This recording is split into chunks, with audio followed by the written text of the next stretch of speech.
Hello friends नमस्कार जय जगन्नाथ मु गीता फैशन डिजाइनर आपण मानक मो चैनल ले बहुत बहुत स्वागत। आज आपण मानक 8टा ब्लाउज एकाथर के केमिति कटिंग करबा सेही टिप्सटा आपण को देबी। चलंतु आमे माने अधिक काम थिले केमिति शीघ्र आमे एका बेला के 8टा पीस बाहर करबा सेटा आपण को आज देखैबी। ए देखंतु 8टा पीस मु समान भाग रे ताकू माने पके दीची एका एका समान करके तापरे आमे एकाथरे समान न पकेले गड़बड़ हो जिवो तन करी आमे एकाथरे समान भाग रे बिछे देला परे आमे तार मेजरमेंट नबा बैक आगे तो बैक काटिबा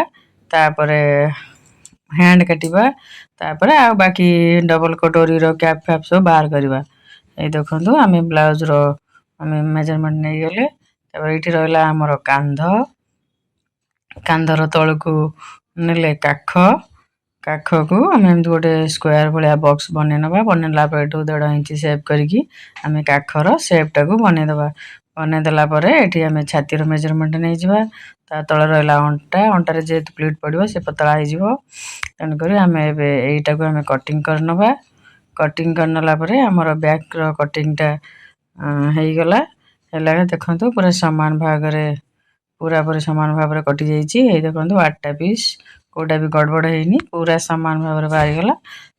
तापरे आमे ताकू माने हैंड रो कटिंग करबा हैंड को माने तापरे हाथ टाको एमती शेप करनबा काख शेप बने देकी आमे हाथ टाको एमती साइज एकाथर के 8टा पीस बाहरी गला तापरे एमती कप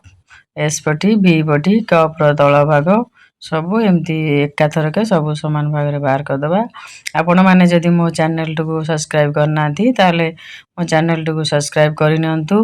एवं लाइक शेयर कर दियंतु आ मु माने कर दलाने हम माने जते नुआ नुआ वीडियो आसीबा आपण माने देखि परिबे आ जदी मो चैनल बहुत भलो लागुतै ताले लाइक सब्सक्राइब कर दियंतु। ए देखंतु एमिति भाबरे ब्लाउज कटिंग करले आपण बहुत शीघ्र एकाथर के माने अधिक ब्लाउज बाहरिबो माने गोटिए समय रे अधिक ब्लाउज बाहरिबो तापरे मु हला माने गोटे ब्लाउज काटे कम जति समय लागिवो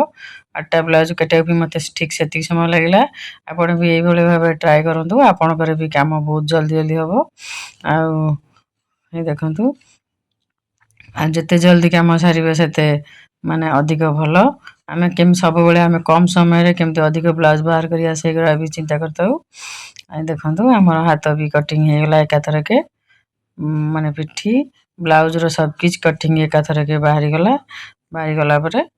आ तापरे हमर माने स्टिचिंग करबा जदी आपण मानन को मोर ए टिप्स टी बहुत भलो लागि थाए ताले मते